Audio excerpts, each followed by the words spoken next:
আসসালামু আলাইকুম। আমি আগে একটা কথা খোলাখুলি বলি, আমি খুব ভালো পিঠা বানাতে পারি না। অনেকে খুব সুন্দর করে বানায়, তাদের হাতের কাজ নিখুঁত হয়, কিন্তু আমি পিঠা বানাতে পারি না। কোনো পিঠাই আমি ভালোভাবে পারি না। আমি নোয়াখালীর মেয়ে হলেও, কিন্তু তাই বলে কি আমি চেষ্টা করব না? না, আমি চেষ্টা করতেছি, করব ইনশাল্লাহ। যতটুকু পারি ততটুকু পেলেই আমি খুশি, আলহামদুলিল্লাহ। আজ আমি বানাচ্ছি চিতই পিঠা বা খোলা জালি পিঠা। আমাদের নোয়াখালীর ঐতিহ্য একটা পিঠা। এই পিঠার সাথে অনেক স্মৃতি জড়ানো। শীতের সকালে চুলায় ধোয়া আর মায়ের হাতের গরম পিঠা, এইসব মনে পড়ে যায়। মানে আমাদের নোয়াখালীর খোলা জালি পিঠার কথা ভাবতে এসব মনে পড়ে যায়। আমি পারফেক্ট বানানোর জন্য না, আমি বানাচ্ছি শেখার জন্য। হয়তো পিঠা একদম গোল হবে না, হয়তো একটু মোটা হবে, হয়তো আগের মতো স্বাদ আসবে না, কিন্তু চেষ্টা তো করতেছি। চেষ্টা করাটাই আমার কাছে সবচেয়ে বড় ব্যাপার।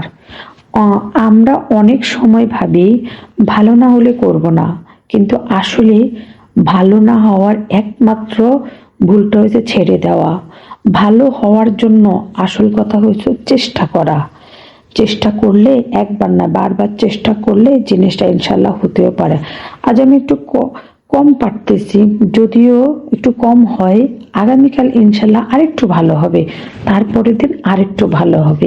এই বিশ্বাসটা নিয়েই আমাকে সামনে এগিয়ে যেতে হবে। এই বিশ্বাসটা আমাকে অনেক সামনে নিয়ে যাচ্ছেও। এই চিতই পিঠা শুধু খাবার না, এটা আমাদের ঐতিহ্য, আমাদের শেকড়, আমাদের নোয়াখালীর পরিচয়। খোলা জালে পিঠা যারা পারফেক্ট বানান তাদের জন্য রইল সম্মান, আর যারা আমার মতো শিখতেছেন তাদের জন্য রইল সাহস। আল্লাহ যেন আমাদের সবাইকে এই চেষ্টা করার তৌফিক দেন, অল্পে খুশি থাকার মন দেন ইনশাল্লাহ। আজ না হোক কাল আমি আরো ভালো করে বানাবো, কারণ আমি এখন থেকে চেষ্টা করতেছি। আমি আগে কখনো বানানোর জন্য এতটা চেষ্টা করিনি, সত্যি বলতে। এখন মাঝে মাঝে মনে হয় সবটাই একটু একটু চেষ্টা করা উচিত।